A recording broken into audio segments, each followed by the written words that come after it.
Hi, this is Tim Andrews. I'm in Southern California outside Carlsbad at the 3rd annual ASI Power Summit, where we have 200 of the most respected industry experts in the promotional products industry.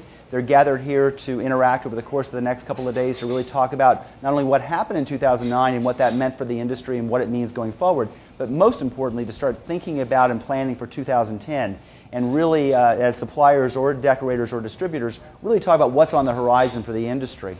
And this morning our first speaker was Roger Farmer. He's head of the economics department at UCLA. And Roger spent time talking about not only what happened in the economy in the last year, but also what the outlook is going out 3, 4, 5 years based on some of the numbers he's looking at and some of the kinds of indicators that business people and economists look at. First of all, Roger pointed out, I thought very interestingly, that the last year has been about lack of confidence. People were not confident in major industries, major businesses, and so they stopped investing and just stopped. And they really weren't confident in what the future was going to hold, so they didn't make decisions. And that lack of decision really ground some businesses to a halt.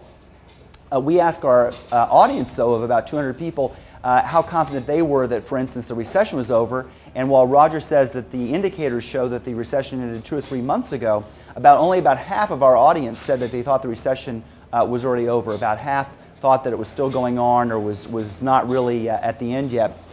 Importantly, though, the confidence in the room was high because Roger pointed out that that confidence level is what's most important.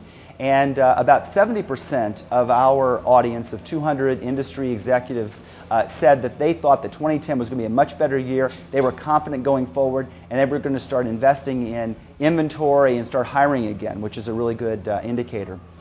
We also asked the question of the audience this morning, how many of you had to reduce your workforce in the last 12 months because of the downturn in sales of advertising specialty products? And about 70% of the audience acknowledged that yes, they had to reduce their workforce, and in fact about half of that 70% said they had to reduce their workforce by more than 10%.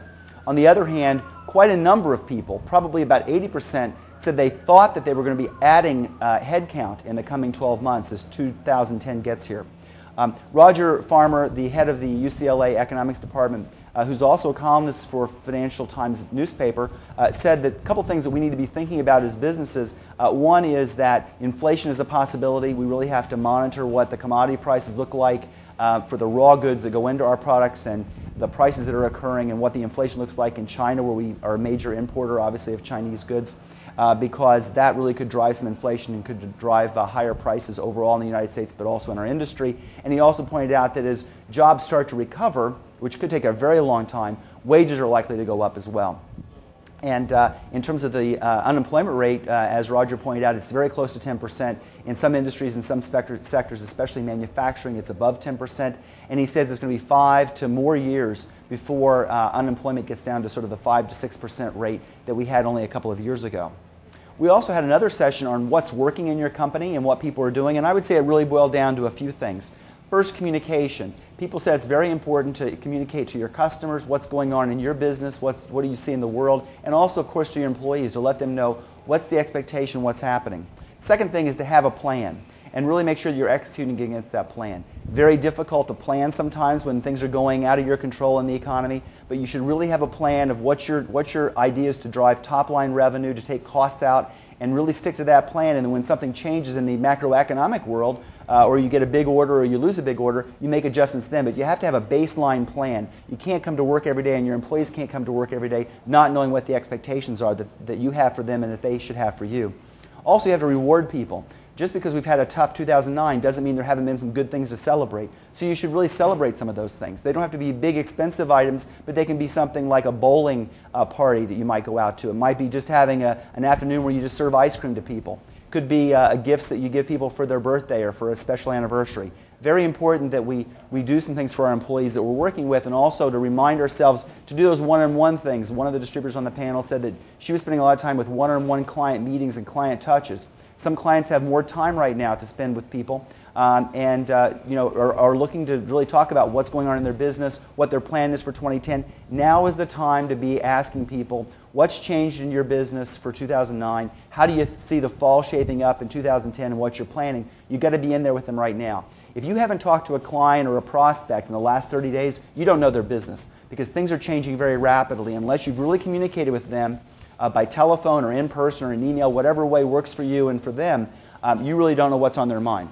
We also had a very interactive 15-minute debate with a couple of people who were debating the validity of buying USA-made products. We had a manufacturer who does all USA-made products, and then we had an import gentleman who does importing for other suppliers. And so they had a quite raging debate over which was the safer product, which was the most cost-effective product. And that was a very interesting debate. Obviously, there's a lot of people that are interested in USA-made products, which you can find very easily searching in ESP online from ASI.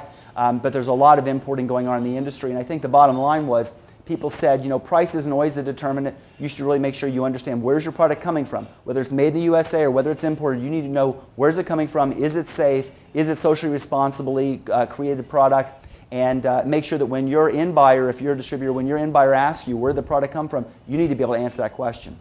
This is Tim Andrews. I'm wrapping up the first morning session here at the ASI Power Summit in Carlsbad, California. Check in over the course of the next couple of days as we spend more time with the 200 most senior executives in the industry that are here gathered at the ASI Power Summit.